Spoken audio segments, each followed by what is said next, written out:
Shalom teman-teman semua, selamat berjumpa di Kones Channel. Di channel ini, kalian akan menyaksikan dan akan mendengarkan video-video yang terbaik yang akan mengubah hidup Anda dan akan mengubah paradigma Anda. Jadi tonton sampai selesai, Bapak Yahweh memberkati. Selamat menyaksikan.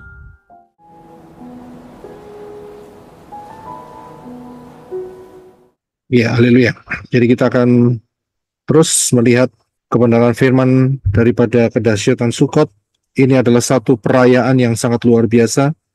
Perayaan terakhir dari 7 hari raya yang telah ditetapkan oleh Bapa Yahweh. Tapi saudara, untuk mendapatkan lengkap pengajaran ini, saudara harus mendengar juga dari pengajaran kedahsyatan Sukot yang pertama dan yang kedua. Ya, session pertama, session kedua, kita selesai session yang ketiga, dan juga mengenai rahasia kedahsyatan Sukot juga yang saya berikan tahun yang lalu, September tanggal 30 tahun 2023, serta rahasia kedahsyatan 7 hari raya, ya, Pesach 2024, ya, tanggalnya 19 April 2024, saudara dengarkan, dan saudara akan mendapatkan pemahaman yang luar biasa. Ada 7 hari raya yang ditetapkan Bapak Yahweh, dan semua ketujuh-tujuhnya memberikan kedahsyatan yang luar biasa. Yang pertama adalah Pesach, yang kedua adalah roti tak beragi, ketiga adalah buah sulung, keempat Pentakos, kelima adalah Nafiri, keenam adalah pendamaian, dan kita berada yang di nomor 7. Ya, di nomor 7. Ya, jadi inilah yang terakhir, karena nomor 7 yaitu perayaan Sukot. 15 Tisri, dan dirayakan selama 7 hari. Ya, selama 7 hari. Ada perayaan, ada feast, ada pesta, ada fiesta. Dan orang-orang Israel diwajibkan oleh Elohim Yahweh untuk membuat sukah, yaitu gubuk. Nah, kita bisa lihat kata Sukot ini juga muncul saat perjalanan Yakov, ya, dari Padan Aram menuju ke rumah bapaknya, yaitu Yisak, yang ada di tanah Kanaan. Terdapat dalam Kejadian 33 ayat 17. Saya berikan dari terjemahan baru LAI karena bahasanya lebih luas. Silakan Brother Enoch untuk bisa membacanya. Terima kasih. Kejadian 33 ayat 17. Tetapi Yakov berangkat ke Sukot, lalu mendirikan rumah, dan untuk ternaknya dibuatnya gubuk-gubuk. Itulah sebabnya tempat itu dinamai Sukot. Ya, terima kasih. Jadi saat Yakov di dalam perjalanan, dia berangkat ke satu tempat, dan saat itu dia mendirikan gubuk-gubuk untuk ternaknya, atau seperti bangunan yang tidak permanen. Ya, nah itulah karena dia membangun banyak tempat itu untuk ternaknya. Dan kita tahu bahwa Yakov memiliki banyak ternak, ya. Dan karenanya tempat itu diberi nama Sukot, ya, Sukot. Nah, jadi kita paham bahwa Sukot itu adalah bangunan yang tidak permanen, ya, bangunan gubuk yang tidak permanen. Beda dengan rumah, karena saat ini di dalam Kejadian 33:17 dikatakan Yakov mendirikan rumah. Jadi ada 2 yang dia didirikan. Yang pertama adalah rumah untuk tempat tinggal manusia, sedangkan untuk ternak dibuat sukah atau gubuk-gubuk. Ya, nah tempat yang tidak permanen inilah, ya, bangunan yang tidak permanen inilah Sukot, sukah. Itulah yang dipakai di dalam pengertian daripada perayaan tabernakel atau perayaan pondok daun, pondok-pondok, ya, pondok-pondok yang tidak permanen, dan juga disebut sebagai Sukot, ya. Inilah perayaan yang diambil dari kata ini. Kita akan lihat sekali lagi di dalam Imamat 23 ayat 39 sampai 43 saja. Kita akan baca sekali lagi supaya kita dapat memahami apa yang kita bahas hari ini. Silakan. Imamat 23 ayat 39. Demikian pula, pada hari ke-15 dalam bulan ke-7, ketika kamu mengumpulkan hasil ladangmu, kamu harus mengadakan perayaan bagi Yahweh 7 hari lamanya. Pada hari pertama adalah sabat perhentian, dan pada hari ke-8 adalah sabat perhentian juga. 40. Dan pada hari pertama, kamu harus mengambil bagimu buah pohon-pohon yang elok, pelepah pohon-pohon palem, ranting-ranting pohon-pohon yang rimbun, dan ilalang dari aliran-aliran sungai. Dan kamu harus bersukacita di hadapan Yahweh Elohimmu 7 hari lamanya. 41. Haruslah kamu merayakannya bagi Yahweh 7 hari lamanya dalam 1 tahun. Itulah suatu ketetapan untuk selamanya bagimu turun-temurun. Dalam bulan ke-7 haruslah kamu merayakannya. 42. Kamu harus tinggal di dalam pondok-pondok daun selama 7 hari. Semua orang Israel asli harus tinggal di dalam pondok-pondok daun. 43. Agar seluruh keturunanmu mengetahui bahwa aku telah memerintahkan Bani Israel untuk tinggal di pondok-pondok daun ketika aku membawa mereka keluar dari tanah Misraim Mesir. Akulah Yahweh Elohimmu. Ya, terima kasih. Jadi ini yang diinstruksikan oleh Elohim Yahweh di dalam perayaan Sukkot, perayaan Tabernakel, supaya untuk mengingatkan keturunan-keturunan daripada Israel ya yang sudah menetap di tanah Kanaan, ya, sudah menetap. Jadi supaya mereka tetap ingat apa yang terjadi pada saat di dalam perjalanan mulai dari Misraim menuju tanah Kanaan. Jadi mereka dapat merasakannya.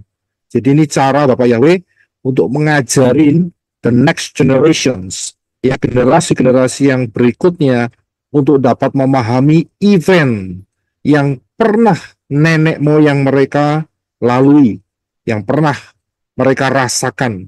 Jadi mereka nggak boleh selama 7 hari tinggal di dalam rumah.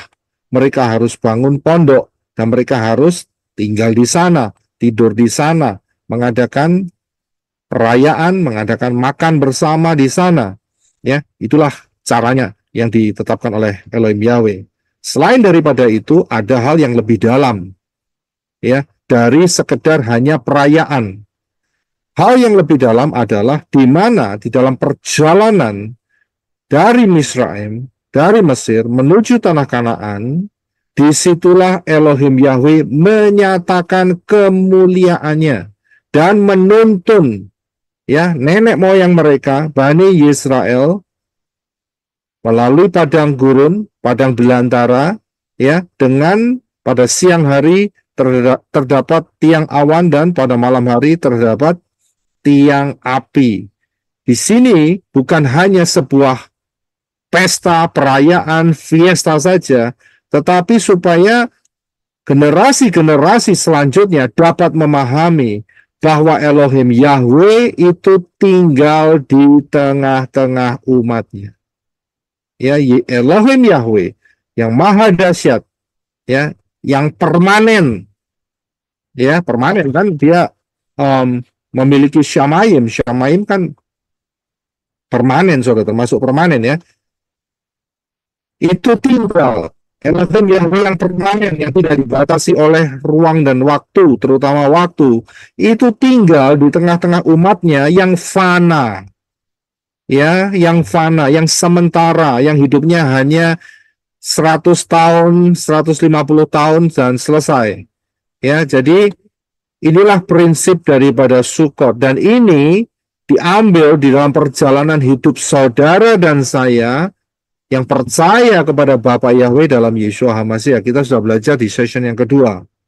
Ya, kita sudah belajar. Jadi Elohim Yahweh menyertai saudara dan saya. Ya, kita sudah baca kemarin di dalam Yohanes 14 ayat 16, 18 sampai 18. Nggak ada salahnya kita akan baca sekali lagi. Silakan, brother.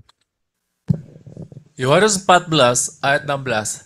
Aku akan meminta kepada Bapa, dan Dia akan mengaruniakan kepadamu penghibur yang lain, supaya Dia tinggal bersama kamu selama-lamanya. 17, yaitu Roh kebenaran, yang dunia tidak dapat menerimanya, karena dunia tidak melihat Dia, juga tidak mengenalnya. Namun kamu mengenalnya karena dia tinggal bersama kamu dan akan berada di dalam kamu. 18. Aku tidak akan meninggalkan kamu sebagai yatim piatu. Aku akan datang kepada kamu. Ya, terima kasih. Jadi Sukot itu bukan hanya berbicara perayaan setahun sekali. Memang perayaannya dirayakan setahun sekali. Tetapi Sukot itu merupakan suatu prinsip yang aplikasinya adalah setiap hari. Saya bisa lihat, aplikasinya adalah setiap hari. Yaitu di mana roh kebenaran, roh Yahweh Elohim tinggal di dalam hidup saudara dan saya dan menuntun seminggu sekali, sebulan sekali, atau setahun sekali. Setiap hari. Tiap saat, Pak. Tiap saat, tiap hari. Saudara bisa lihat. Jadi ruang Yahweh Elohim yang nuntun saudara dan saya tiap-tiap hari, tiap-tiap saat, itulah merupakan prinsip Sukot.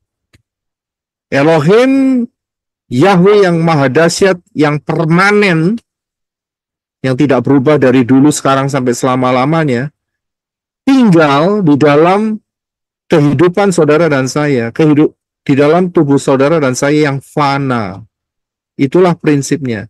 Jadi kita bisa mengalami Sukot, mengingat mengenai Sukot itu tiap-tiap hari. Karena kita hidup sementara, kita hidup fana. Ya, nggak lebih dari 200 tahun. Untung-untung bisa sampai 190 tahun, tapi itu jarang-jarang dan sangat jarang sekali, hampir 0%. Saya bisa lihat, ya, jadi dalam hal ini, inilah prinsip Sukot. Ya, bukannya kita merayakan Sukot tiap hari, ya tidak demikian, perayaannya tetap setahun sekali, mulai 15 istri, tetapi prinsipnya itu kita lakukan setiap hari. Karena Yeshua mengatakan bahwa dia tidak meninggalkan sebagai yatim piatu, dan dia akan menyertai sampai pada kesudahan zaman. Itu tiap-tiap hari.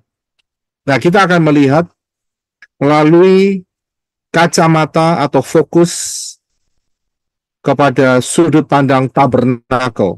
Ya, tabernakel.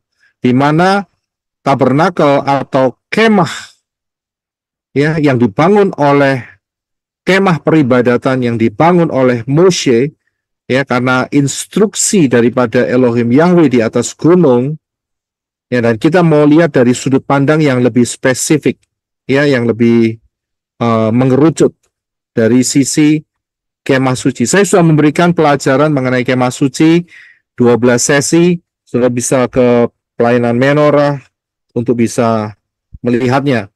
Tapi nggak ada salahnya kita akan melihat berhubungan dengan Sukot, karena ini kemah, ini sukah, ya. Keluaran 27 ayat 9 sampai 13 dan 18 kita akan baca terlebih dahulu dan kita akan melihat beberapa kebenaran di dalamnya. Silakan, brother. Keluaran 27 ayat 9. Haruslah engkau membuat halaman tabernakel pada sisi selatan, pada sisi selatan arah ke selatan ada layar-layar halaman dari lin halus yang dipintal, panjangnya 100 hasta untuk sisi yang satu. 10. Haruslah ke-20 tiang-tiangnya serta ke-20 alas-alas tumpuannya dari tembaga. Kaitan-kaitan tiang-tiang itu dan penyambung-penyambungnya dari perak. 11. Demikian pula dengan panjangnya pada sisi utara, haruslah ada layar-layar yang panjangnya 100 hasta. Dan ke-20 tiang-tiangnya serta ke-20 alas-alas tumpuannya dari tembaga. Kaitan-kaitan tiang-tiang itu dan penyambung-penyambungnya dari perak. 12. Untuk lebar halaman pada sisi barat, haruslah ada layar-layar 50 hasta, tiang-tiangnya ada 10, dan alas-alas tumpuannya ada 10. 13. Lebar halaman pada sisi timur, arah matahari terbit, haruslah 50 hasta. 18. Haruslah panjang halaman itu 100 hasta, dan lebarnya 50 hasta, dan tingginya 5 hasta, dari linen halus yang dipintal, dan alas-alas tumpuannya dari tembaga. Iya, terima kasih. Kalau saya perhatikan, ayat-ayat ini memang harus ditulis. Untuk apa? Supaya Bani Israel dapat membuatnya persis seperti kehendak Bapa Yahweh yang di Syamayim.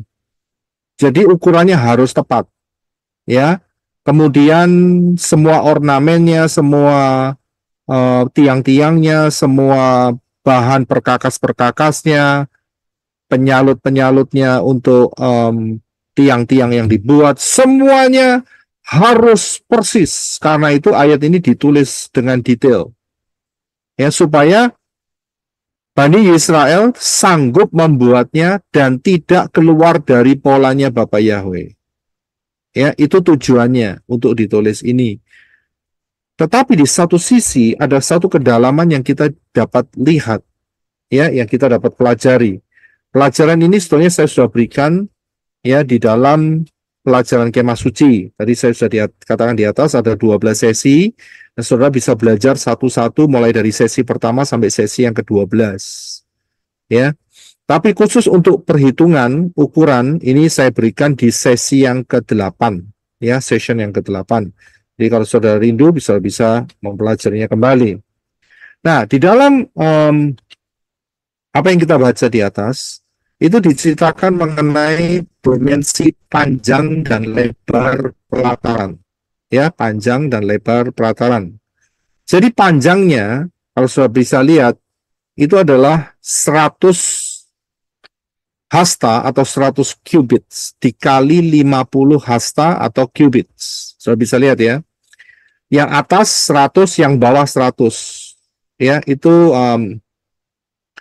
sebenarnya saya harus menaruh apa itu namanya kompas ya, tapi saya lupa naruh kompas. Jadi yang atas tetap utara selatan ya, utara 100, selatan 100. Kemudian yang sebelah kiri ya itu juga 50 dan yang sebelah kanan adalah 50. Jadi ini dimensi daripada pelatarannya ya, dimensi pelataran. Nah, dari dimensi pelataran ini kita dapat pemahaman yang luar biasa. Ya, bisa saja Elohim Yahweh menginstruksikan 150 hasta untuk yang panjangnya, ya, yang lebarnya bisa 75 hasta, bisa-bisa saja. Tapi mengapa tidak demikian? Karena Elohim Yahweh bergerak di dalam pattern, bergerak di dalam pola, dan pola Bapak Yahweh mengandung rahasia. Ya, jadi ini bukan satu kebetulan kalau panjangnya hanya 100 cubits atau 100 hasta dan lebarnya hanya 50 hasta atau 50 cubits. Ini bukan satu kebetulan, tetapi ada rencana yang tersembunyi yang kalau kita gali kita dapat melihat kedalamannya. Ya, jadi ini rahasianya di situ. Tapi kalau nggak digali, ya hanya panjang 100, lebar 100, lebar 50 begitu saja, nggak lebih dari itu. Ya, tidak lebih dari itu. Tapi kalau kita gali dengan panjang 100, ya, dikali 2, dan lebarnya adalah 50 dikali 2, dan itu kalau dijumlahkan, totalnya berapa hasta?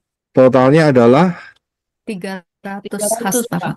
300. ya, 100 hasta itu jumlah kelilingnya. Dari sini kita bisa lihat ada angka 300. Apakah satu kebetulan? Tidak. Mengapa 300? 300 itu berhubungan dengan huruf apa? Shin. Shin. Huruf Shin. Ya. Jadi 300 itu berhubungan dengan huruf Shin karena huruf Shin itu angka gematrianya 300 dan huruf Shin itu merepresentasikan bahwa Elohim yang Maha Kuasa, El Shaddai, ya, dengan menggunakan huruf Shin. Jadi inilah karya Elohim yang Maha Dahsyat, Elohim Yahweh, Elohim yang Maha Dahsyat. Ya, disinilah kita dapat melihatnya. Itu yang pertama. Yang kedua adalah juga berbicara mengenai posisi huruf Shin yang sangat spesifik, yaitu ada di mana? Yang ada di Yerusalem. Saya bisa lihat, dan Yerusalem inilah, ya, kalau kita tarik garis, masa lampaunya adalah Taman Eden. Saya bisa lihat, di situ ada 3 lembah, yaitu lembah Kidron, lembah Refaim, dan lembah Hinnom, yang kalau digabungkan maka akan membentuk huruf Shin. Ya, dan disitulah huruf Shin itu menjadi satu simbol Elohim yang Maha Kuasa ada di sana. Ya, ini adalah signature atau tanda tangannya daripada Elohim Yahweh dengan menggunakan huruf Shin. Kalau saudara punya mezuzah, saudara pasti akan melihat huruf Shin di mezuzah. Mezuzah itu yang ditaruh di pintu. Ya, mengapa demikian? Bukan cuman hanya untuk hiasan, tidak ada urusan dengan hiasan, tetapi ada makna spiritual yang luar biasa, makna pemahaman yang dahsyat, yaitu di mana di tempat inilah ada pengorbanan. Pengorbanan siapa? Yaitu pengorbanan Elohim Yahweh yang turun di dalam rupa manusia, yang diberi nama Yeshua. Ya, jadi disitulah. Jadi ini berbicara mengenai pengorbanan Yeshua. Jadi kita bisa lihat kemah, ya, pelataran itu berbicara mengenai pengorbanan Yeshua ada di sana, karena ada huruf Shin yang angka gematrianya 300. Ya. Nah, itu yang pertama dari dimensi panjang dan lebar. Kalau dilihat dari dimensi jumlah tiang, ya, tadi kita sudah baca di atas. Ya, kalau saudara perhatikan dengan teliti, maka panjangnya yang 100 hasta itu harus ada 20 tiang. Sedangkan lebarnya yang 50 hasta itu harus ada 10 tiang. Ya, 10 tiang. Ya, sebetulnya kalau mau dibuat 25 tiang, panjangnya bisa-bisa saja. Atau ya 5 tiang di lebarnya bisa-bisa saja. Tetapi kan tidak demikian, saudara. Ya, tetapi tidak demikian. Yang ditetapkan oleh Elohim Yahweh, panjangnya harus 20 tiang. Ya, dan lebarnya 10 tiang. Wajib, tidak boleh ditambahi dan juga tidak boleh dikurangi. Ya, jadi totalnya ini ada berapa tiang? Ada berapa tiang? 60, Pak. 60 tiang. 60 tiang. Ada 60 tiang. 60 tiang ini berbicara mengenai apa? Samek.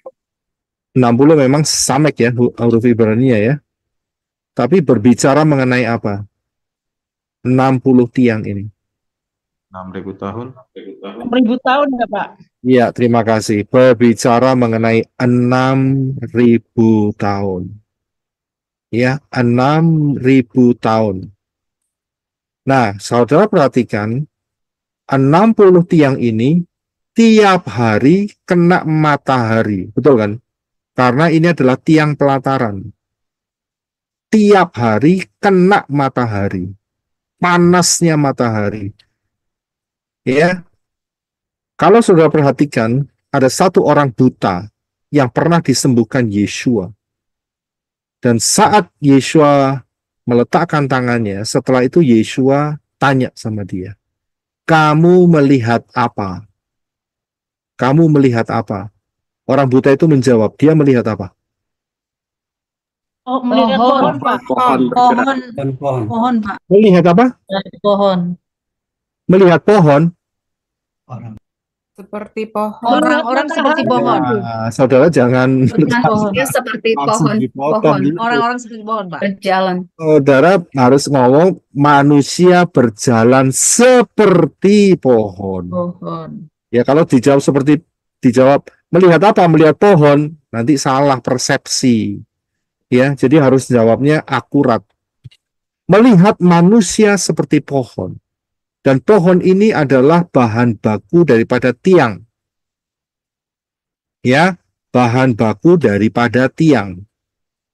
Sekarang, kalau tiang di dalam pelataran itu tiap hari kena panas, itu identik dengan manusia, ya, yang kena panas matahari. Apa yang dihasilkan? Apa yang dihasilkan? Keringat. Keringat, betul. Ya, saudara dijemur bukan tambah kering tapi tambah basah, betul kan? Ya, Betul, kalau Pak. berjemur kan tidak kering. Itu kalau kain pel-pelan gitu dijemur ya kering, saudara. Ya kan? Jemuran saudara habis mencuci baju, saudara jemur kering. Tapi kalau manusia dijemur nggak kering, saudara. Basah kuyup, betul kan? Nah, keringat, basah kuyup itu representasi dari apa? Representasi Toksik. Air ya, Pak. representasi Racun ya? dari apa? Representasi Itu dari tubuh yang keluar ya. Dibersihkan, Kan Pak, diproses dibersihkan, dibersihkan dari apa? dari dosa. Oh, dengan mengeluarkan keringat begitu? Bukan. Bukan, jangan ditambahin nanti jadi kayak parot itu ya, puter-puter nanti keliru pemahamannya. Bukan itu. Kalau saudara ingat keringat, saudara ingat apa? Kerja keras Pak, Kerja saya keras, keringat. Nah, saudara ingat keringat, berarti saudara ingat mengenai Kejadian 3 ayat 19. Tolong dibaca, Brother Reno. Kejadian 3 ayat 19. Kejadian 3 ayat 19. Yes. Dengan cucuran keringat di wajahmu, engkau akan makan roti sampai kau kembali kepada tanah. Iya. Karena dari situlah engkau telah diambil. Betul. Sebab engkau debu dan kepada debu engkau akan kembali. Iya. Saudara bisa lihat, ingat keringat itu berarti ingat kutuk. Bukan berarti kalau saudara keringetan berarti banyak kutuknya. Bukan loh ya. Saya enggak ngomong seperti itu. Saudara mesti dewasa. Oh Pak, saya keringetan banyak Pak. Berarti kutuknya keluar banyak. Bukan, saya enggak ngomong itu. Representasi. Ya. Terus saudara bilang, oh supaya enggak terkutuk berarti tidak boleh berkeringat. Ngawur. Keringatan itu sehat, saudara. Ya, keringatan itu sehat. Ya kalau saudara nggak bisa keringatan, makanlah sambal banyak-banyak, pasti keringatan. Betul kan? Ya, nggak ada salahnya berkeringat.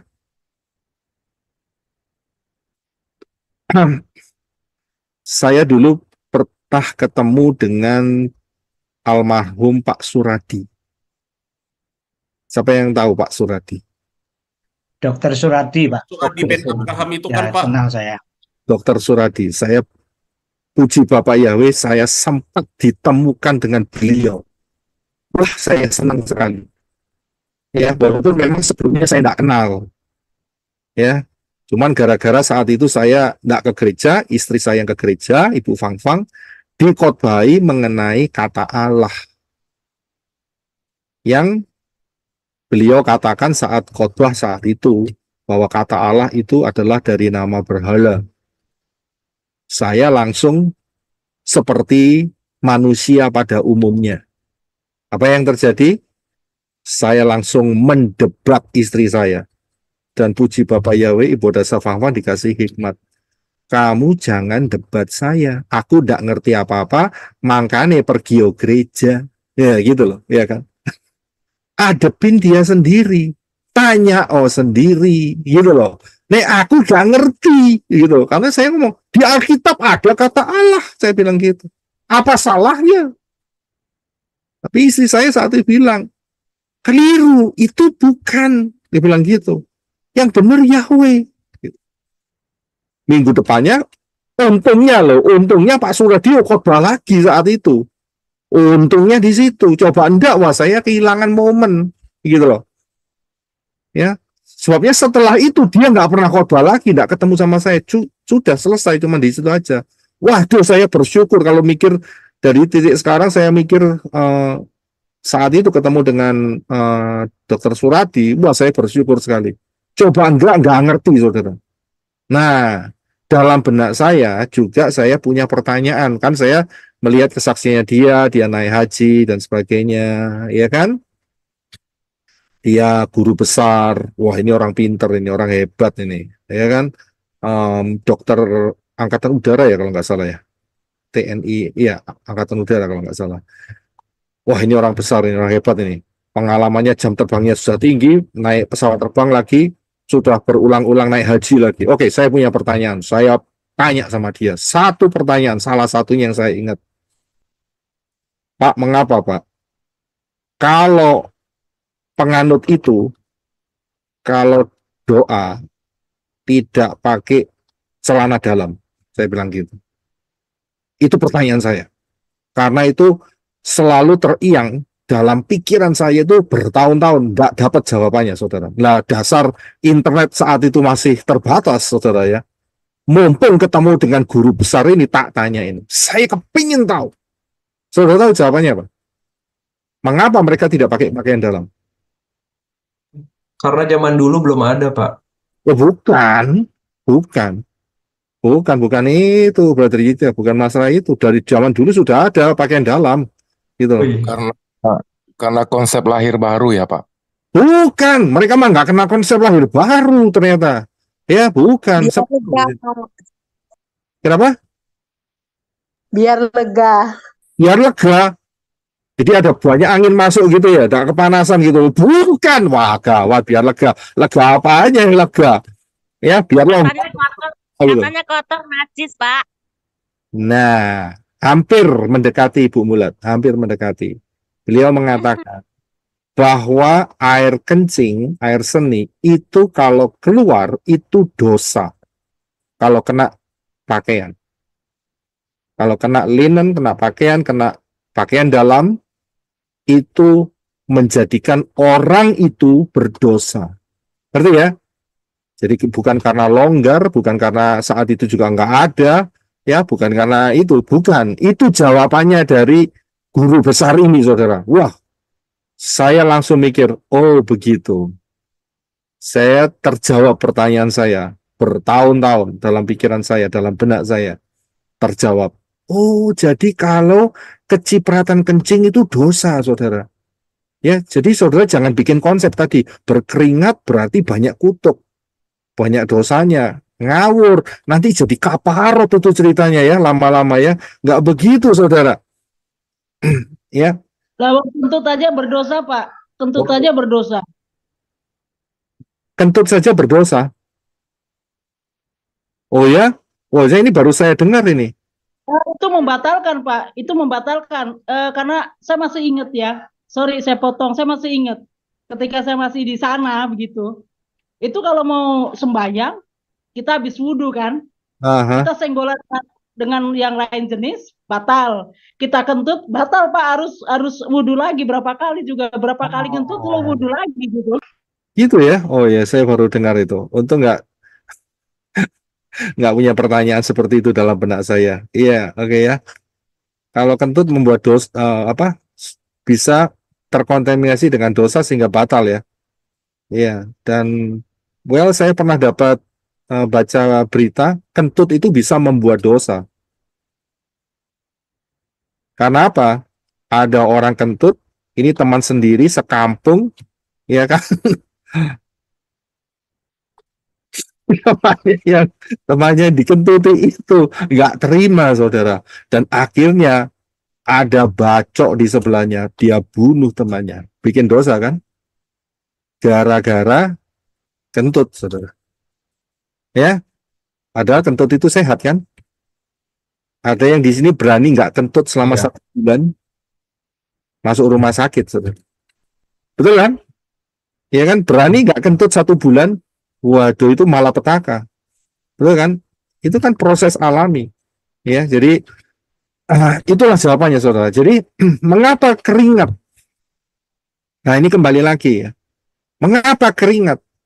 Ya, keringat itu berhubungan dengan, ingat ya, ini gambarannya. Ya, bukan berarti kalau saudara berkeringat berarti saudara punya banyak dosa dan banyak kutuk. Tidak. Ini adalah gambaran yang dijelaskan di dalam Kejadian 3:19. Dengan berpeluh atau berkeringat, engkau akan mencari makananmu. Nah, prinsip keringat ini dituangkan di dalam kemah suci. Saya kembali ke bagan ya. Dituangkan dalam kemah suci, yaitu dengan gambaran tiang yang jumlahnya 60 yang kepanasan tiap-tiap hari. Dan jumlahnya sekali lagi 60. Jadi selama 6.000 tahun manusia di bawah kutuk. Saudara bisa lihat, ini dia maksudnya. Saudara paham ya? Mengapa kok 60, Pak? Yang berhubungan dengan 6.000 tahun.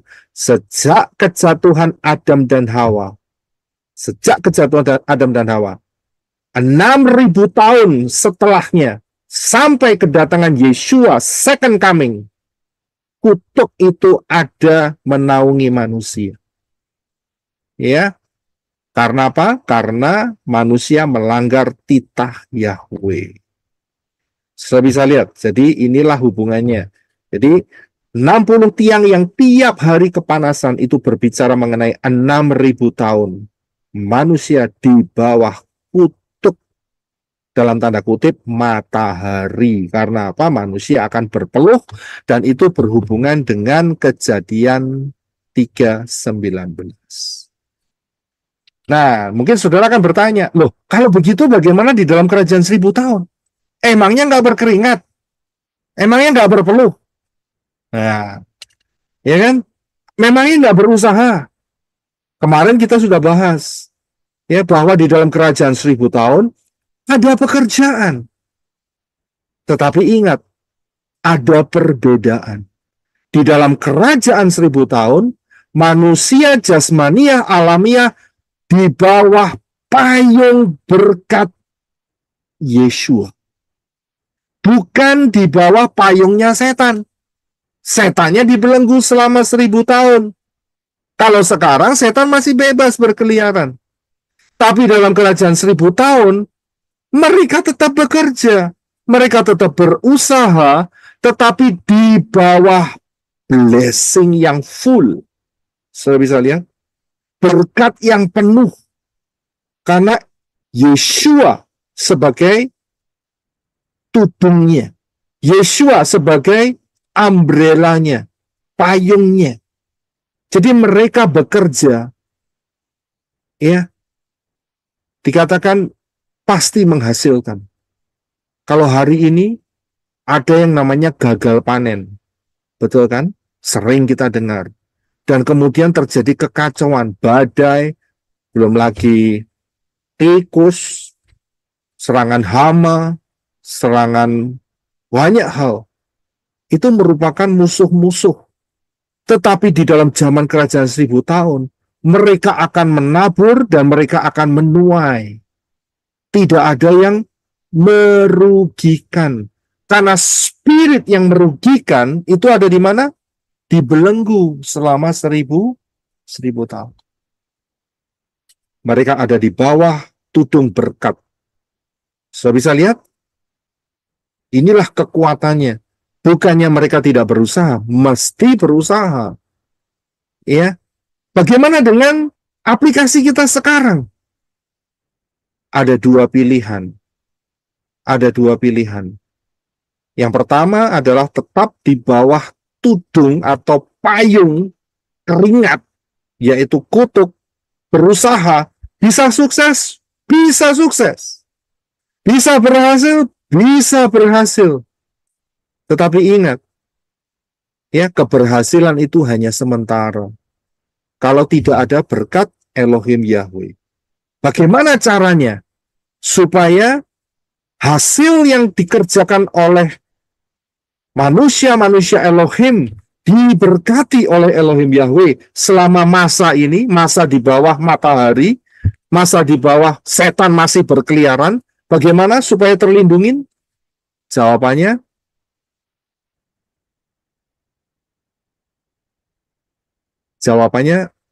cuma satu, yaitu prinsip 9 dan 1.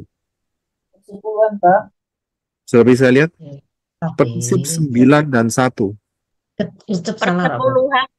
Saudara, disitulah Elohim Yahweh membuat satu jalur khusus sehingga blessing Bapak Yahweh bisa menaungi kehidupan saudara, dan saudara juga harus membutuhkan hikmat. Jangan sampai dikadali oleh orang-orang dunia. Kita juga harus pakai hikmat yang daripada Syamayim. Saya bisa lihat, saya ngerti ya maksudnya dikadali ya. Bolak-balik ya, ditipu. Yesua sendiri mengakui bahwa orang-orang dunia ini licik. Dan Yesua mengatakan, hendaklah kamu Cerdik seperti ular. cerdik seperti ular, tapi tulus seperti burung merpati. Itu yang harus dipertahankan. Kalau orang di luar sana cerdik seperti ular, ya kan, bajing seperti ular juga, seperti kobra. Ngerti maksudnya? Mohon maaf, yang bagian Sumatera nggak ngerti bajing. Bajing itu bahasa apa itu? Ya, bahasa umum juga itu, Pak. Bahasa umum juga itu. Lah ya. Ya. Tupai ya Pak, tupai. Iya, memang bajing itu tupai, ya. Tapi bajing itu bukan soal tupai, dia itu pinter lompat-lompat, pinter berkelit, pinter manipulasi, pinter menipu, ya kan? Itu bajing gitu loh, iya kan? Itu istilah, Pak. Bajing loncat. Iya, jadi saya nggak ngerti apakah kata bajing itu sudah dijadikan baku di dalam bahasa Indonesia, saya nggak tahu. Ya, saya nggak tahu. Bajingan ya. Nah, itu dia. Kalau sudah menuju ke manusianya, ya seperti yang dikatakan sama Pak Herin tadi, jadi bajingan, begitu. Ya, oke. Jadi kita harus paham prinsipnya. Kita adalah anak-anak terang dengan prinsip perlindungan daripada Elohim Yahweh melalui Yeshua HaMashiach dan Ruach Yahweh Elohim yang tinggal dalam hidup saudara. Ya, karena itu 60 berhubungan dengan 6.000 tahun, selama 6.000 tahun, sampai nanti kedatangan Yeshua HaMashiach yang kedua dalam perang Armageddon, dan setelahnya dunia akan berubah. Mereka bekerja, mereka menghasilkan, mereka bersukacita, dan tidak ada yang merugikan lagi. Tidak akan ada badai dalam kerajaan 1000 tahun.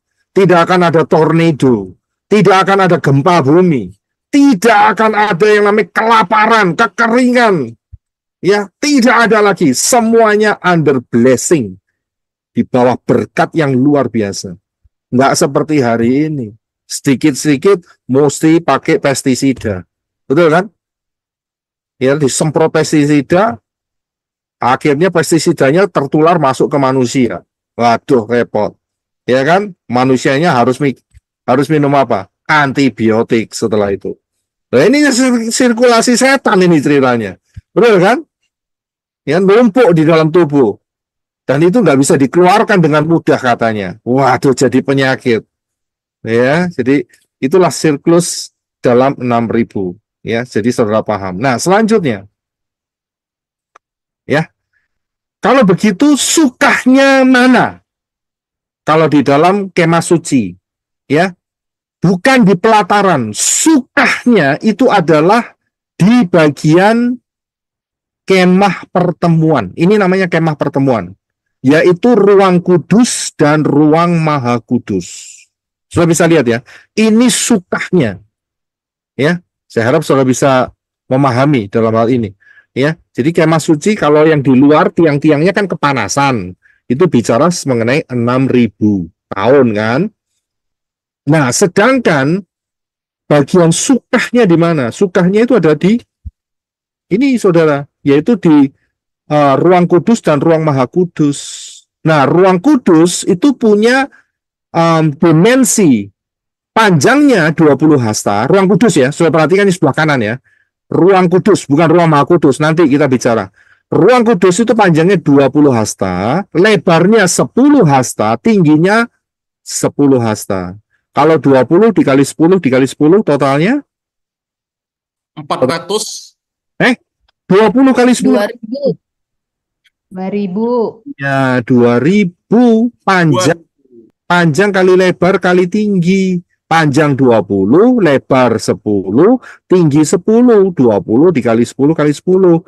Totalnya 2000. 2000 ini bicara soal apa? 2000 tahun. Iya, terima kasih. 2000 ini bicara mengenai 2000 tahun. Sejak kapan? Yesua. Sejak kematian Yeshua sampai kedatangan Yeshua yang kedua kalinya. Kita ada di mana? Kita masih ada di situ. Nah, di situ tiangnya, papannya, itu bukan tiang lagi, tapi papan. Papannya itu berhubungan, dempet satu sama lain. Dan ada tudung. Nah, ini dia, saudara.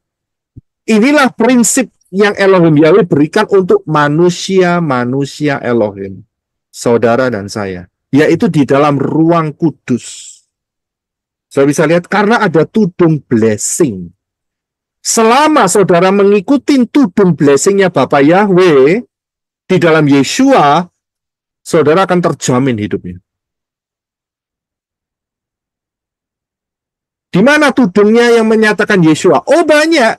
Saudara perhatikan, ya, di dalam gambar, ingat ya, ruang kudus ya, bukan ruang maha kudus. Nanti kita bicara ya, ruang maha kudus nanti. Kita ngomong ruang kudus. Di ruang kudus ada 3 hal. Saya bisa sebutkan. Apa itu saja? Yang pertama, Menorah. Roti meja sajian. Meja sajian. Mesbah dupa. Meja dupa. Ada 3 perkara. Menorah, seperti gambar di belakang saya, menorah yang selalu harus menyala. Yesus berkata, akulah terang dunia. Jadi di dalam tudung kemah pertemuan di bagian ruang kudus ada terang Yeshua. Tidak gelap. Kalau saudara dan saya ikut Yeshua yang benar, terang hidup kita. Jelas sekali. Konsepnya jelas, polanya jelas. Saudara bisa lihat. Kemudian di sana juga ada meja roti pertunjukan. Itu merepresentasikan siapa yang Tubuh Yeshua, Pak. Pemeliharaan. Firman Elohim. Firman Elohim. Mengapa firman Elohim? Karena jumlahnya. Jumlahnya berapa? 66. 66. Ya, rotinya bukan 66. Jumlahnya itu 12 roti yang dibagi menjadi 2 susun, 6 dan 6. Kalau kita lihat 6 dan 6 digabung, kitab suci saudara dan saya, ada 66 kitab. Saudara bisa lihat, selama kita mentaati kebenaran daftar Elohim, yang ada di dalam 66 kitab, di situ ada banyak pengertian, banyak sekali, untuk hidup saudara tidak ditipu Satan, hidup saudara berkemenangan, ya, hidup saudara diberkati, itu ada semua di situ. 66 kitab itu. Tinggal saudara gali, tinggal kita gali. Ya, bukan cuma itu saja, tetapi juga ada mezbah dupa. Bicara mengenai apa? Itu relationship Pujian penyembahan. Mezbah dupa ini spesiali berbicara mengenai Roma 12 ayat 1. Silakan Brother Enoch untuk bisa baca. Roma 12 ayat 1.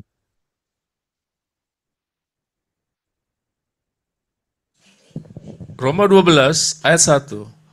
Oleh karena itu saudara-saudara, melalui kemurahan Elohim, aku menasihati kamu agar mempersembahkan tubuhmu sebagai persembahan yang hidup, kudus, berkenan kepada Elohim. Itulah ibadahmu yang bijak. Iya, terima kasih. Sudah bisa lihat, itulah ibadahmu. Jadi kalau kita ibadah seminggu berapa kali?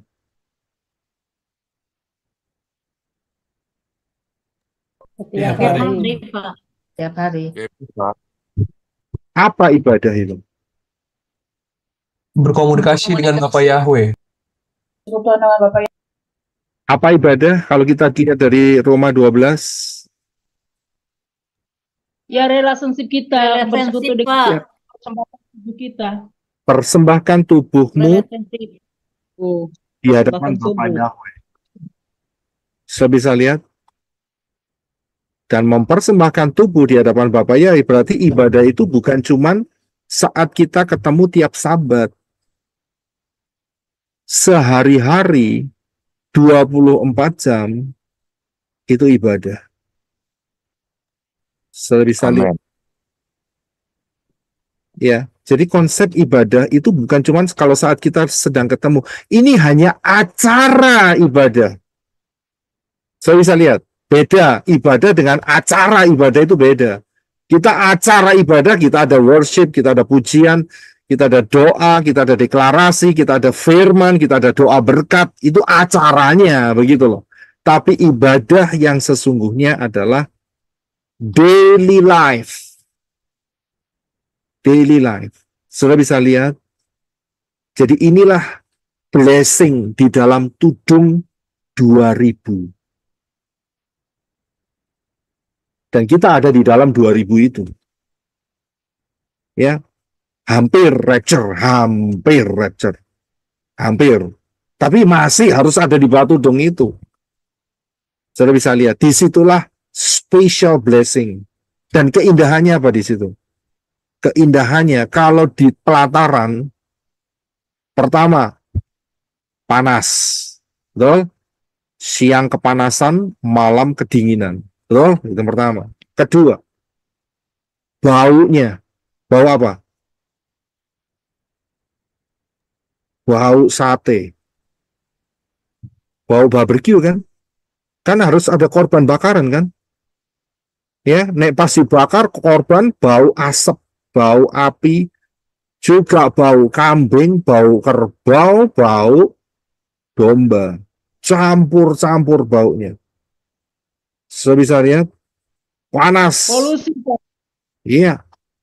Tetapi di dalam tudung 2000, di dalam tudung Yesua, sudah bisa lihat? Panas tidak? Tidak panas.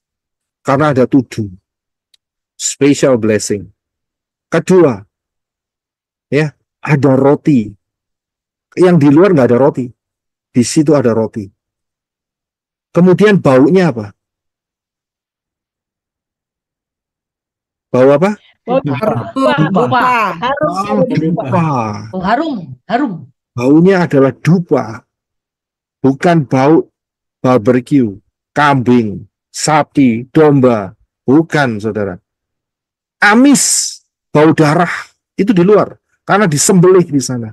Darah dipercikan di mana-mana. Saudara bisa lihat di dalam tudung Yesua. Saudara menikmati hadirat Elohim Yahweh. Virtual reality. Pendalaman Davar Elohim. Saudara bisa lihat ketemu Yesua. Luar biasa. Inilah janji tudung 2000 itu. Saudara bisa paham, bisa lihat, ya. Jadi kalau belum masuk di situ rugi.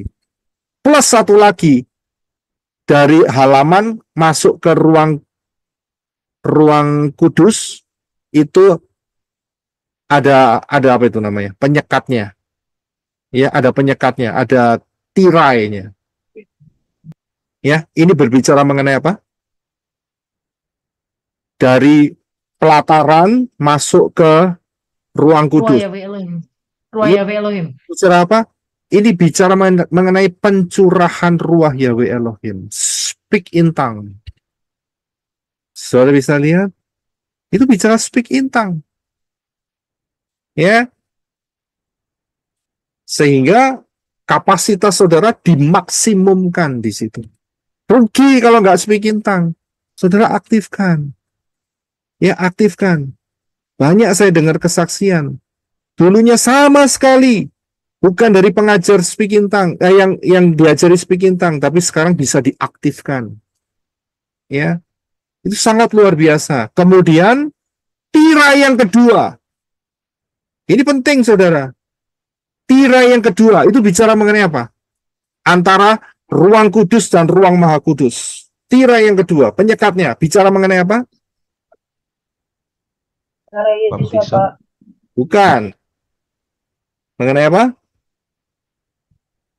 Pemurnian, Pak, perobekan Bukan. daging ya. Bukan. Tirai. Pak Mahlon tadi bilang apa? Mengenai apa? Tubuh. Lebih lengkap lagi. Pemurnian, perobekan daging, Pak. Manusia. Itu bicara mengenai tubuh kemuliaan. Tubuh kemuliaan. Karena apa? Perhatikan. Ada satu peristiwa. Matius 20, berapa itu? 26. Pada saat kematian Yesua, apa yang terjadi? 27 kalau nggak salah. 26, 27. Apa yang terjadi saat kematian Yesua? Tirai terbelah dari atas sampai bawah. Saya bisa lihat, dan kemuliaan Elohim menjadi satu. Itu bicara mengenai tubuh kemuliaan. Luar biasa nggak? Di bawah tudung Yesua 2000 tahun. Ini yang dijanjikan oleh Elohim Yahweh. Ya, jadi saudara bisa memahami.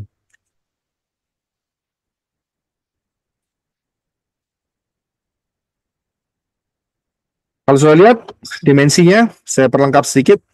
Di dalam ruang kudus yang sebelah kanan, holy place, ya, itu adalah 20 kali 10 kali 10 sama dengan 2000, ya, volumenya. Sedangkan ruang maha kudus adalah 10 panjang, 10 lebar, 10 tinggi. Jadi 1000 totalnya. Kalau ruang maha kudus, the most holy place, ruang maha kudus yang dimensinya 10 kali 10 kali 10, ini bicara mengenai apa? Kerajaan 1000 tahun. Ya, terima kasih. Kerajaan 1000 tahun, Pak. Kerajaan 1000 tahun. Selain dari kerajaan 1000 tahun, berbicara mengenai apa juga? Yerusalem baru. Iya, Yerusalem baru karena dimensinya kubus. Sudah bisa lihat? Jadi, saya harus kasih tahu terlebih dahulu bahwa kerajaan 1000 tahun itu adalah replika dari Yerusalem dan bumi yang baru. Saudara paham? Replika. Replika itu mainan kecil-kecil begitu, saudara. Ya, saudara tahu ya, maksudnya ya replika ya. Ya, bukan miniatur ya, terima kasih, lebih cocok. Miniatur. Replika, miniatur. Jadi kerajaan 1000 tahun itu adalah miniatur dari Yerusalem dan bumi yang baru. Ya, itu dahsyat di situ. Jadi lewat kemah suci, Elohim Yahweh itu sudah memberikan kode-kodenya, saudara. Sudah berikan kode-kodenya, lengkap, saudara. Luar biasa nggak? Luar biasa. Kalau nggak percaya, rugi sendiri. Ya, udah 6.000, berarti kita sudah mendekati kan? Ada 2.000 dan ada 1.000. Total semua 7.000. Betul kan? Ya, jadi 2.000-nya itu masih masuk di dalam 6.000 ya. Saudara paham ya? Paham di situ. Ya. Puji Bapak Yahweh. Jadi saudara sudah bertumbuh dalam pengenalan akan Dafar Elohim. Ya. Jadi kalau kita lihat secara spesifik, kita sekarang masih ada di dalam ruang kudus. Ya, holy place, yaitu di dalam masa 2000, ya, masa 2000. Ya, inilah. Jadi masa 2000 mulai dari 30 Masehi sampai 2030 Masehi. 2000 tahun. Ya, 2000 tahun. Inilah masa ruang kudus. Ya, ruang kudus. Nah, apakah Yesua merayakan Sukot? Merayakan. Merayakan. Merayakan. Ayatnya di mana?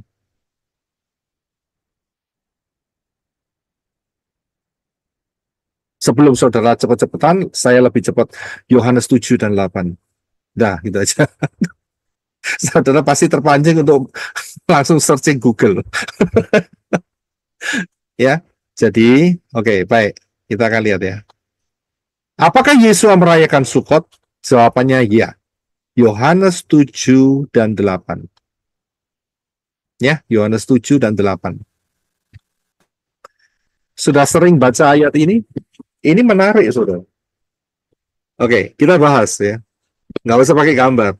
Ini masalahnya 2 fatsal, saudara. Saya baca pelan-pelan. Ya, baca pelan-pelan supaya saudara dapat memahami. Kalau Yohanes 6 itu bicara mengenai tubuh dan darah Yesua. Oke, sekarang ini Yohanes pasal yang ke-7. Pakai ILT 3, sama-sama ILT 3 ya. Kita pelan-pelan. Kita akan lihat keindahannya. Saya akan bacakan. Dan sesudah hal-hal itu, Yesua berjalan di Galilea karena dia tidak ingin berjalan di Yudea, sebab orang-orang Yahudi berusaha membunuhnya. Orang-orang Yahudi yang di mana yang berusaha membunuh Yesua?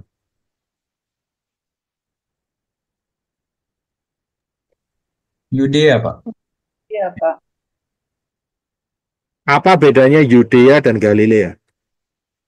Yudea itu Israel Selatan. Galilea masuk kerajaan Samaria, Israel Utara. Iya, jadi di tengah-tengahnya ada satu daerah yang namanya adalah Samaria. Ya, jadi pahami dulu.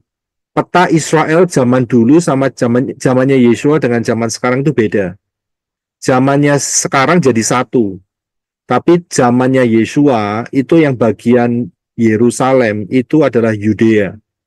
Sedangkan Galilea, Laut Galilea atau apa itu namanya? Danau Galilea itu bagian utara. Nah, Galilea ini, di daerah Galilea ini penguasanya siapa? Herodes. Ya, terima kasih, Herodes. Sedangkan di Yudea penguasanya adalah Pilatus. Pontius Pilatus. Pilatus. Ya, di tengah-tengahnya ada daerah, yaitu daerah Samaria. Ya, jadi salah paham. Kemudian ayat 2 dikatakan, dan perayaan tabernakel orang-orang Yahudi sudah dekat. ILT 3 pakai kata tabernakel.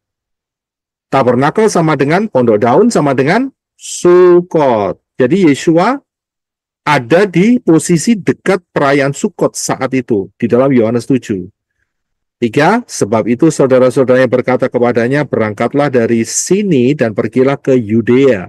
Berangkat dari mana? Galilea. Karena Yesua ada di Galilea, Nasaret. Betul ya, Brisco ya? Nasaret di Galilea ya? Iya. Ya, terima kasih. Jadi Yesua ada di daerah Galilea, daerah Nasaret, utara. Nah, karena perintah Yahweh di dalam imamat yang mengatakan 1 tahun harus berapa kali ke Yerusalem? 3 kali. Ya, karena itu saudara-saudaranya berangkat ke Yudea. Ini perayaan apa? Tabernakel, perayaan Sukot. Betul kan? Salah satunya harus perayaan Sukot. Mereka harus kumpul di Yerusalem. Ya.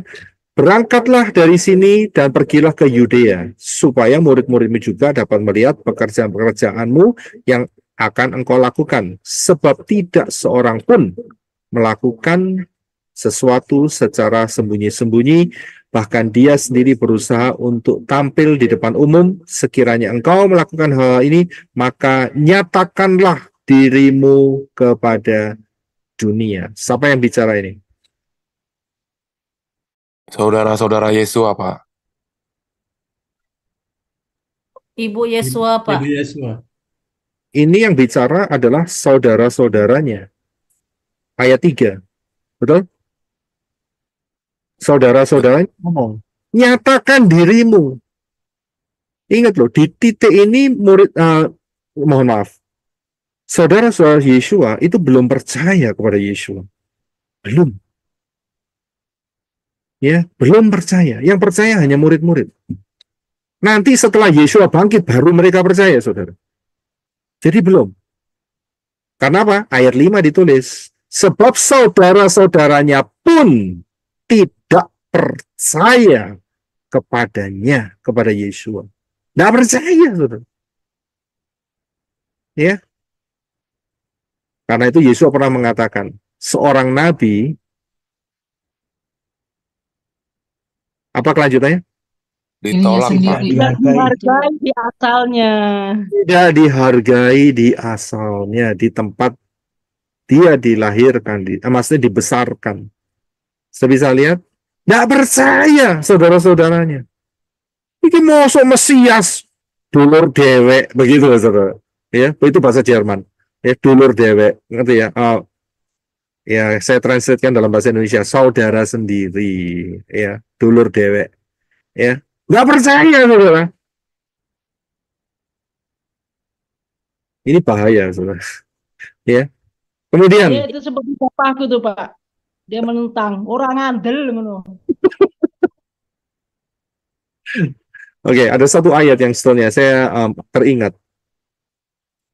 Rabi Saul mengatakan, kita menilai dia bukan dari secara fisiknya, tapi kita menilai berdasarkan spiritnya.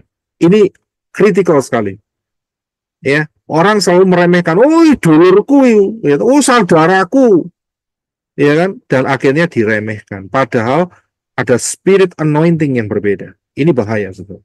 Itu spirit penolakan. Saudara seringkali merasakan penolakan terhadap, maksudnya yang dirasakan dari saudara sekitar saudara, your family saudara. Ya, mereka pikir, "Wih, saya tahu masa kecilmu. Oh, saya mainan kemping sama kamu, mainan neker sama kamu, ya kan, dakon, ya kan, karambol, ya kan." Saudara paham nggak nih? Kemping, tahu kemping? Itu tutup botol itu loh, kemping, ya. Terus habis gitu, neker itu apa itu? Apa sih yang boleh? Kelereng. Ya, kelereng. Aduh, lupa saya. Bahasa Jerman hilang, ingat saya. Ya. Wah, kamu sama saya main peta umpet sama saya, oh, kamu masuk diurapi, saya tidak lah, gitu loh, saudara. Ngeri ya saya. Sama-sama makan jagung ya sama, makan apa itu namanya pecel ya sama-sama, makan ini ya sama kok. Iya kan? Masa aku sama bedanya sama kamu? Padahal nggak ngerti. Spirit dalam hidup saudara dan saya itu sudah beda. Ya, beda. Karena itu mereka nggak paham, nggak ngerti. Ya, itu yang terjadi.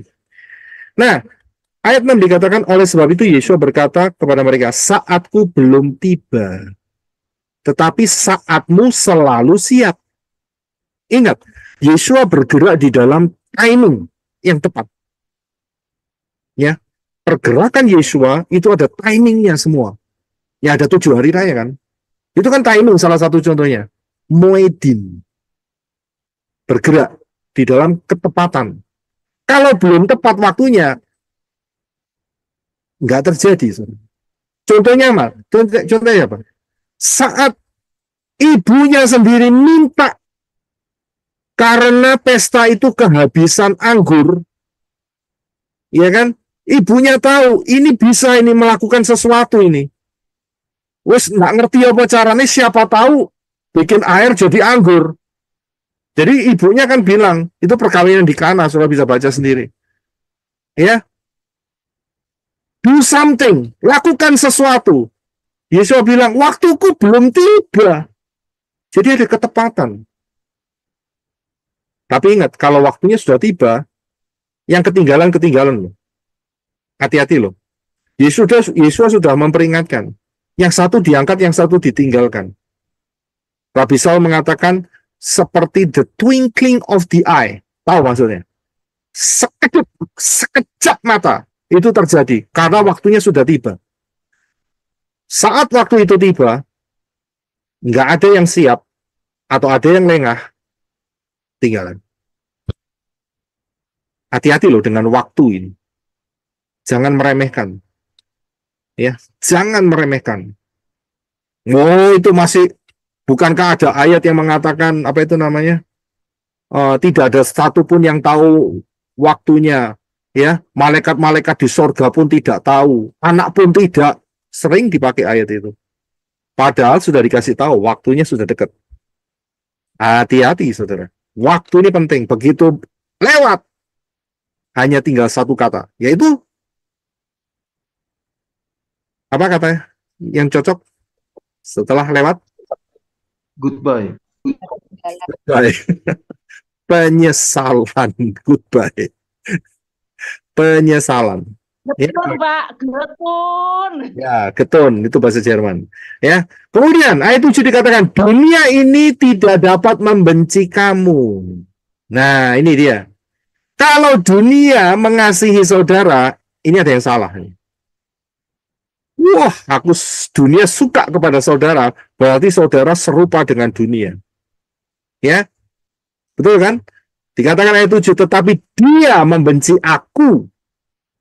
Nah, kalau dunia sekeliling saudara membenci saudara, ingat ya, membenci saudara itu bukan karena saudara bencekno, bukan, ya.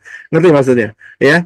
Jadi bukan karena sifat saudara itu tidak menyenangkan, tidak, karena saudara berada dalam kebenaran Yeshua, maka dunia automatically akan membenci saudara.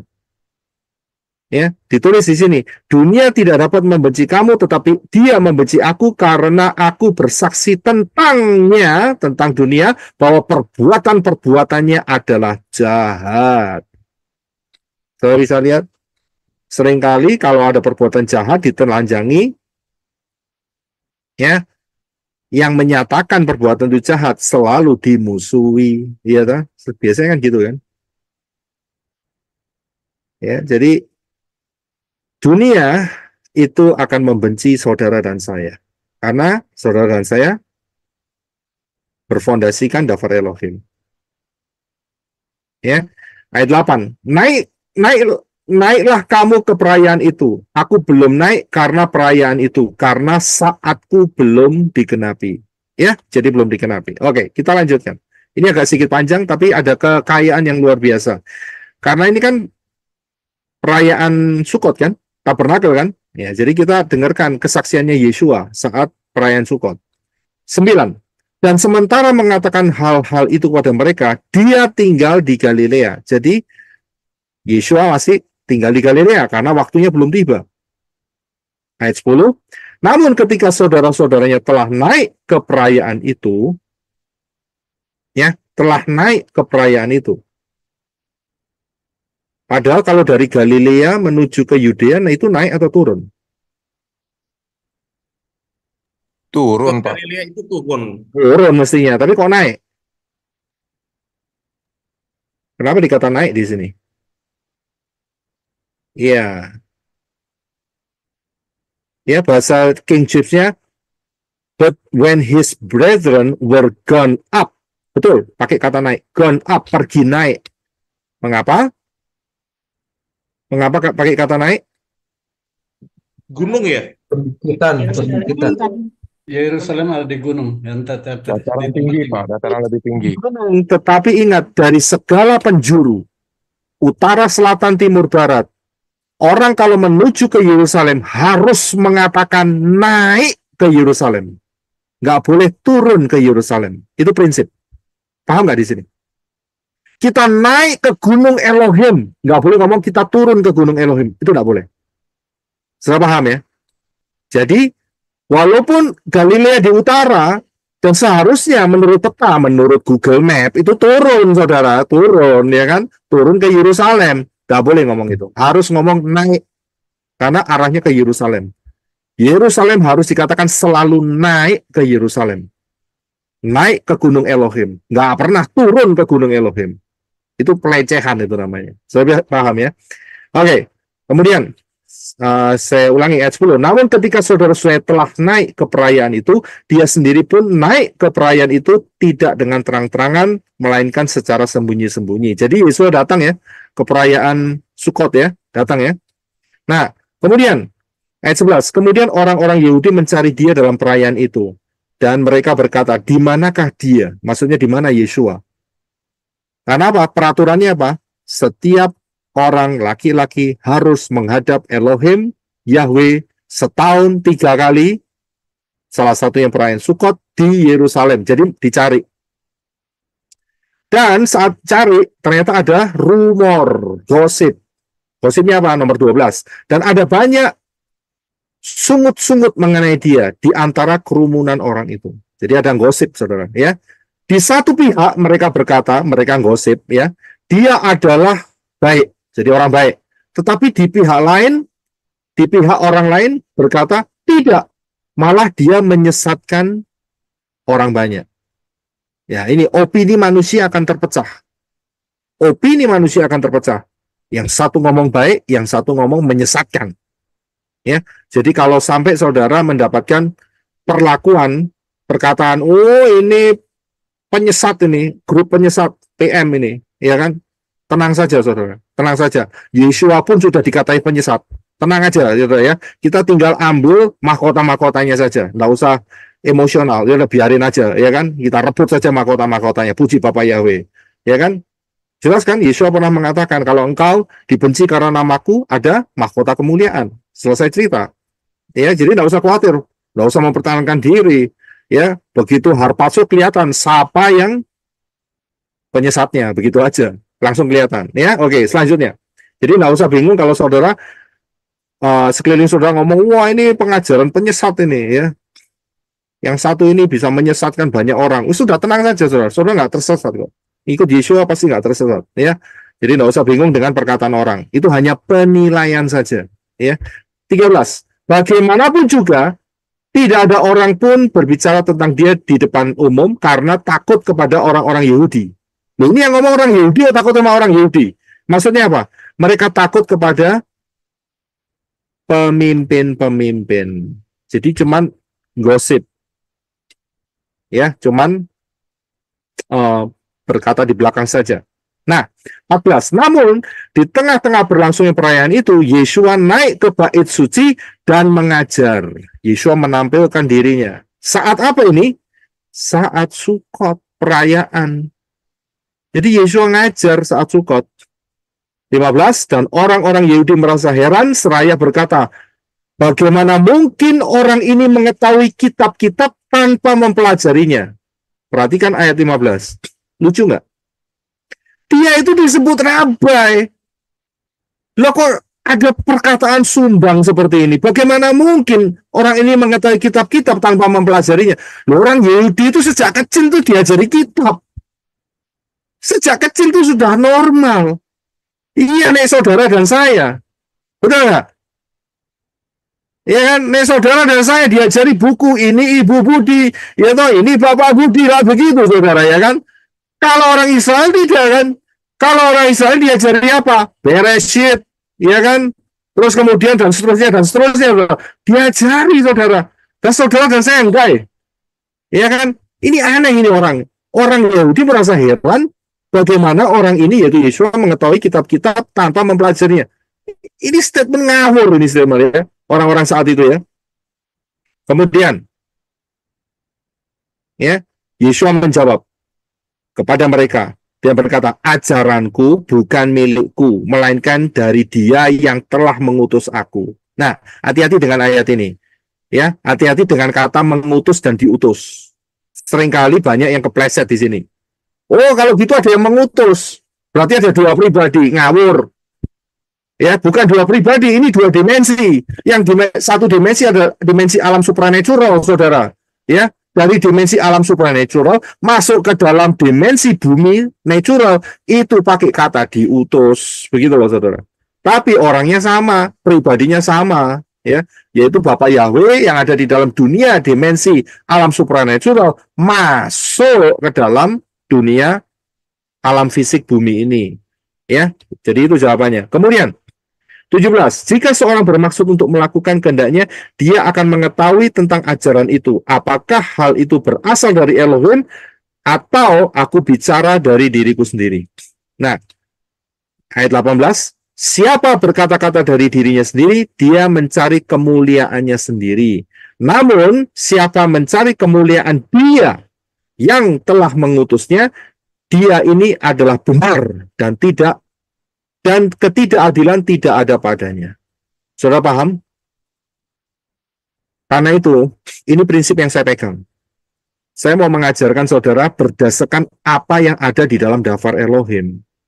Tidak keluar dari sana. Kalau sampai keluar, dari kalimat Yesua ini, sudah dideteksi, kalau ada orang yang mengajarkan tidak mempunyai dasar fondasi, berarti dia itu mencari kemuliaannya sendiri. Karena pakai konsepnya sendiri. Sudah bisa lihat? Paham ya? Jangan sampai ada yang menawarin saudara, kamu kepingin masuk Syamayim detik terakhir dengan menggunakan minyak kudus. Itu konsep sendiri. Saya harus terang-terangan kepada saudara. Hati-hati.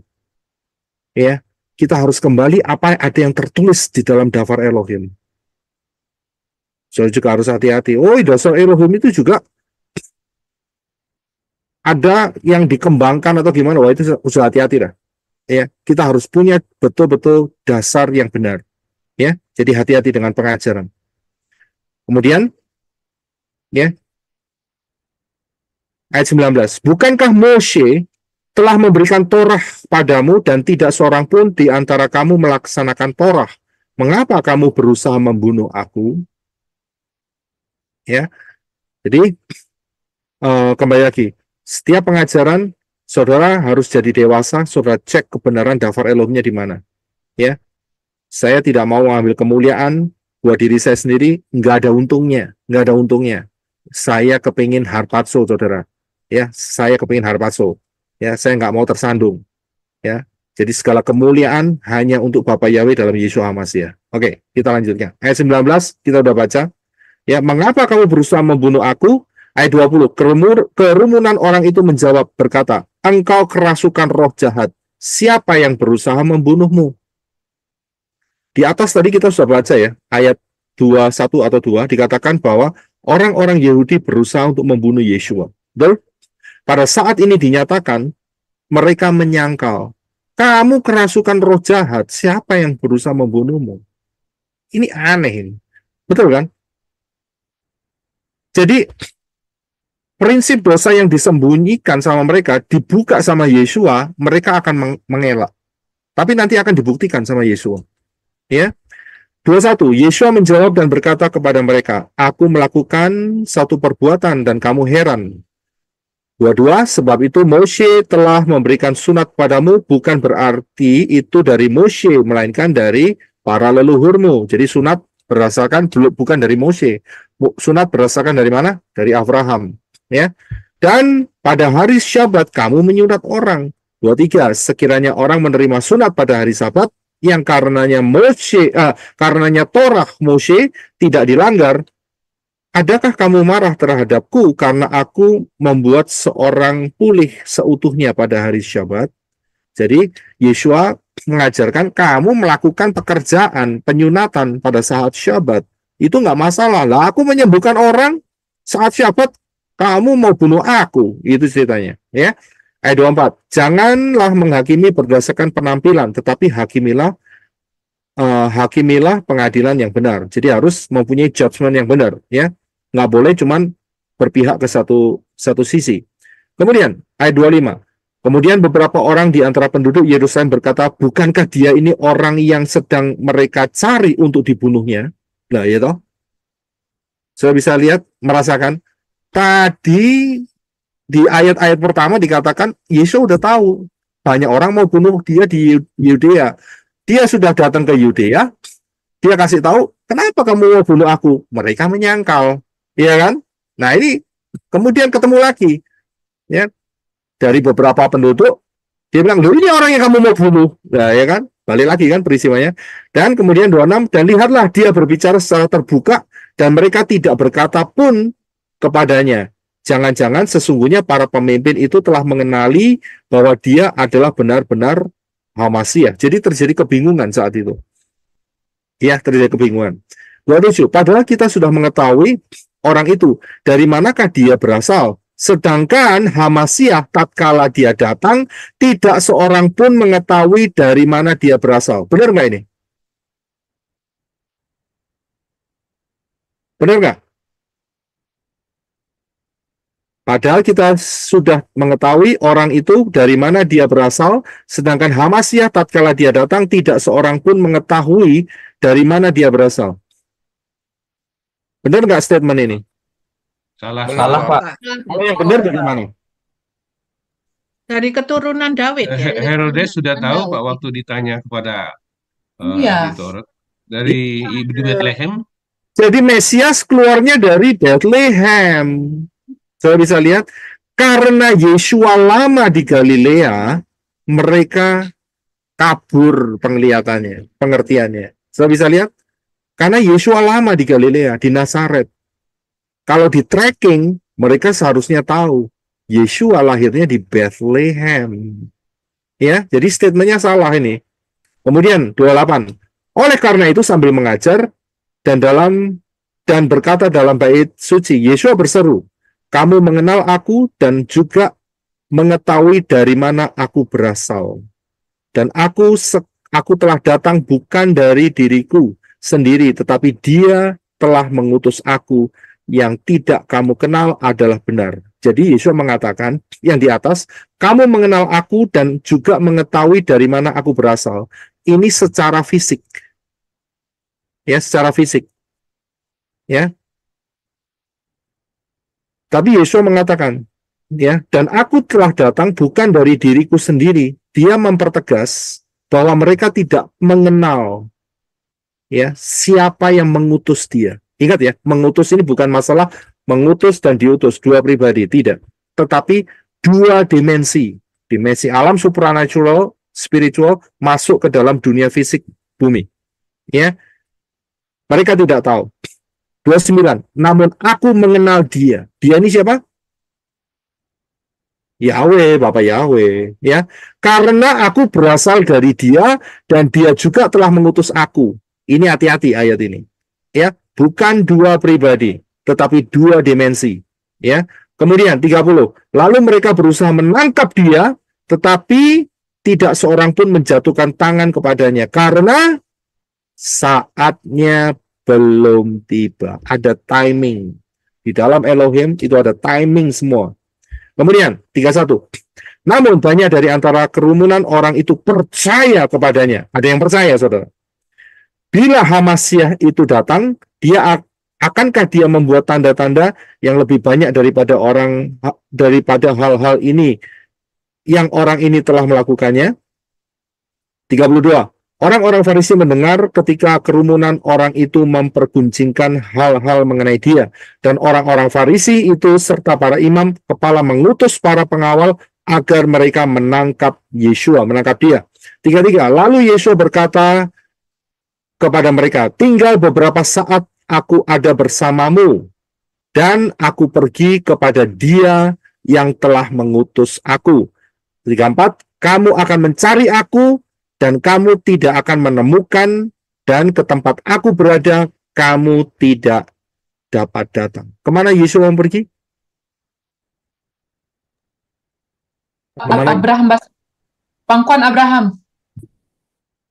Bukan, ini maksudnya Yeshua akan disalibkan. Berarti dari sini kita bisa melihat inilah Sukot terakhir. Inilah Sukot terakhir bagi Yeshua. Ingat, setelah Sukot, berikutnya adalah perayaan apa? Setelah Sukot. Pesah, Pak. Pesah, dia bicara mengenai Pesah yang akan datang. Dia bicara mengenai Pesah. Ya, yaitu Yeshua akan kembali ke Syamayim. Itu maksudnya. Ayat 35.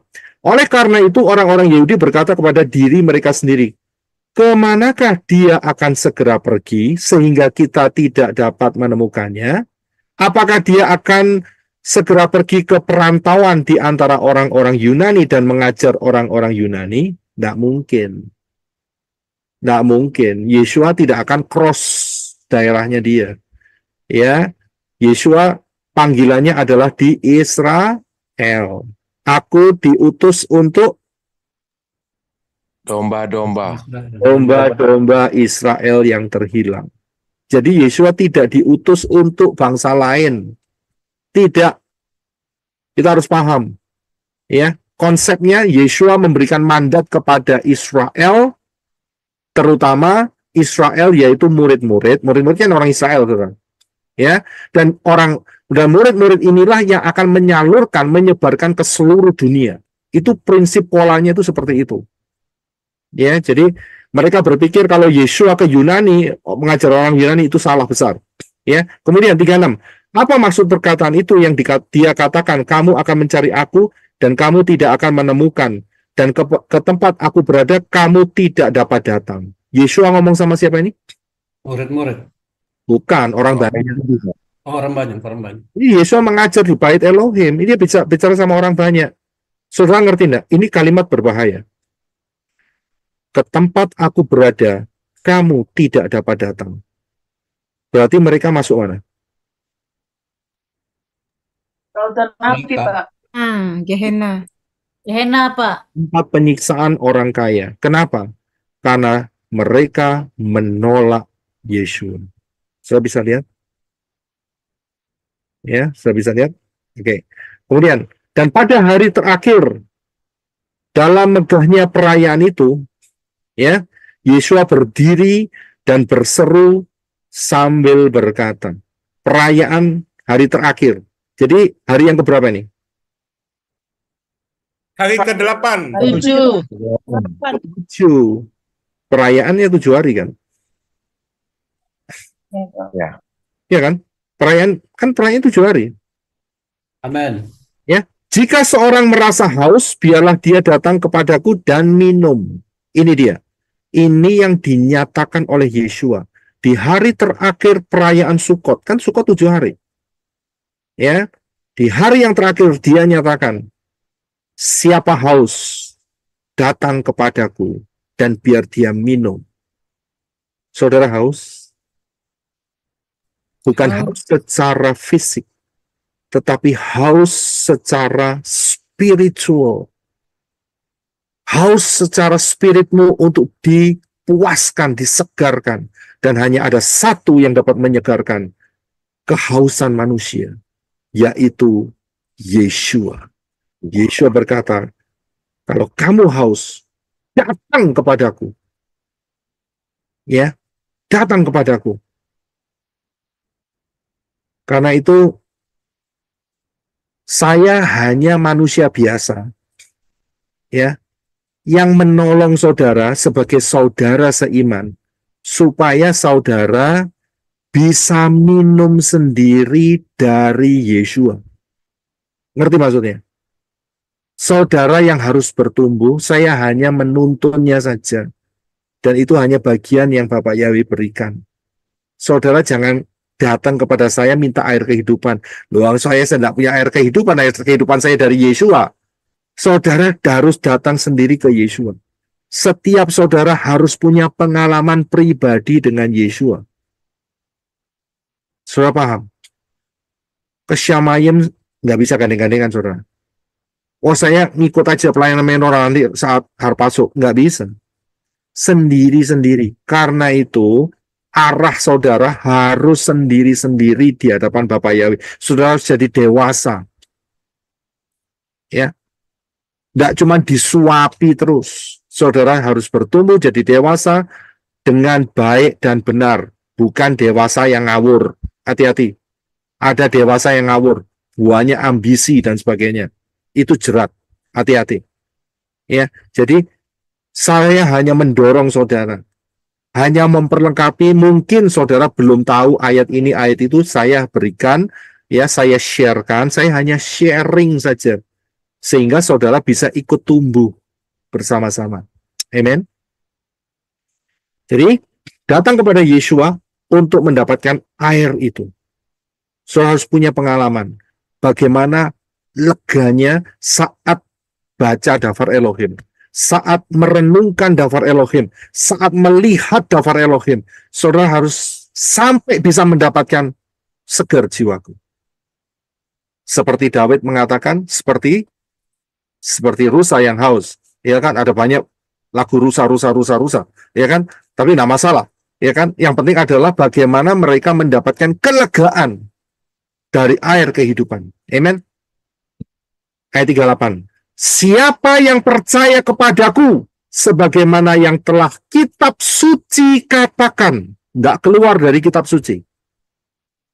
Dari lubuk hatinya, sungai-sungai akan mengalirkan air yang hidup.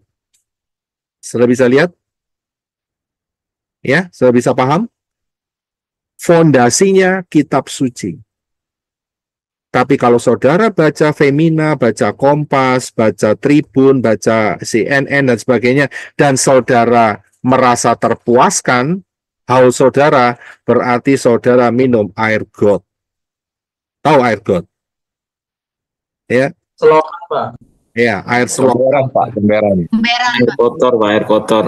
Itu air racun semua di situ. Jadi sumber yang menyegarkan kehidupan saudara adalah sebagaimana yang telah kitab suci katakan. Sudah paham? Ya, makan dan minum. Kemudian 39. Dan dia mengatakan hal itu mengenai siapa? Roh yang mereka yang percaya kepadanya akan segera menerimanya. Karena pada waktu itu Roh Kudus, Ruach HaKodes belum tampil. Sebab Yesua belum dimuliakan. Ya, jadi arti kata dimuliakan di sini, Yesua belum Disalibkan. Diagungkan. Disalibkan. Salibkan. Bisa lihat, belum. Saat itu disalibkan, darah tercurah, darahnya menutupi saudara dan saya, maka disitulah ruah Yahweh Elohim dicurahkan. Oke, kemudian ayat 40.